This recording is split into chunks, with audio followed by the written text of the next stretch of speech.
Hello and welcome back.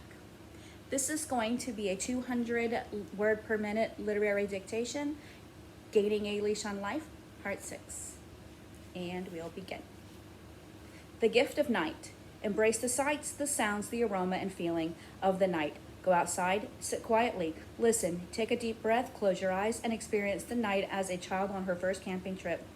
Feel the coolness, perhaps the dampness of the evening air. Sense the stillness of the world as the day winds down. Become aware of the sounds, the sights, and the feel of the world of the evening as night begins to awake.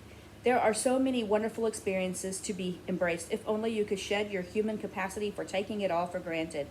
For the remainder of the week, try focusing on one channel through which you experience the world. Use your eyes to see as if it were the first time. Chew slowly to savor the taste of your evening meal. Find time to touch and be touched.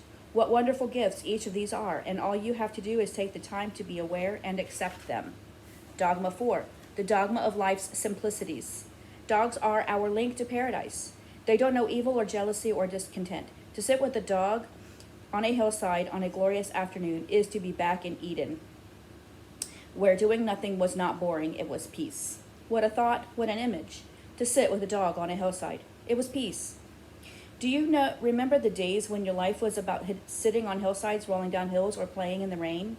There was a time not so long ago, nor in some distant galaxy, that the feel of mud between your toes, a snowflake gently captured on your tongue or eyelashes, or the simple act of running through a sprinkler were enough to make your day.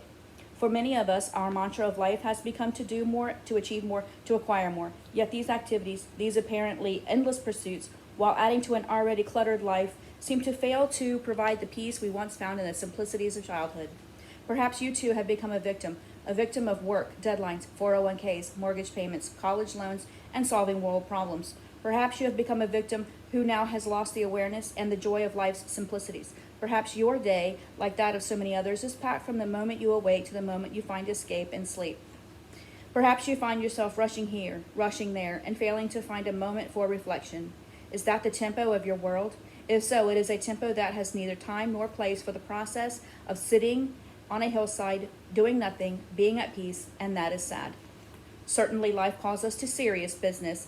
We do have responsibilities and real-life concerns, which can neither be ignored nor minimized.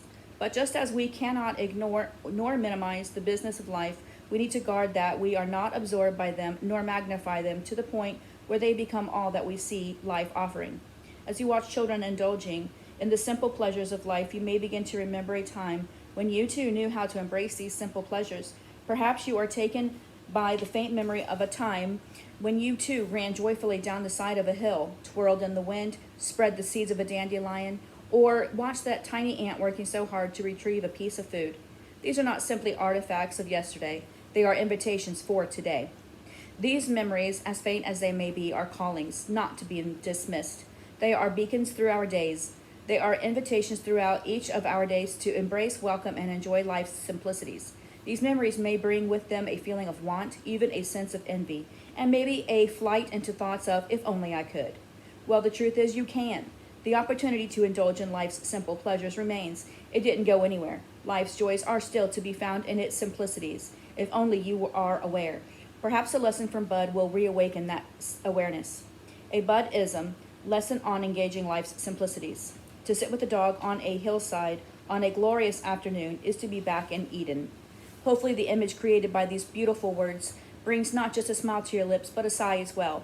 If so, then embrace that sigh. Embrace it as a sign of your own longing to find Eden, not just on a hillside or in a glorious afternoon, or in the companionship of a dog, but in the simplicity of life that surrounds you. Take time to reflect, remembering when you engaged in life's simplicities. Then challenge yourself not only to find your Eden, your place of peace, but to increase your awareness of the joy to be found in all of life's simplicities. Finding your Eden, where is it? Or when is it that you feel that sense of joy, that sense of peace? Is it in the early morning walk or the quiet of an evening under the stars?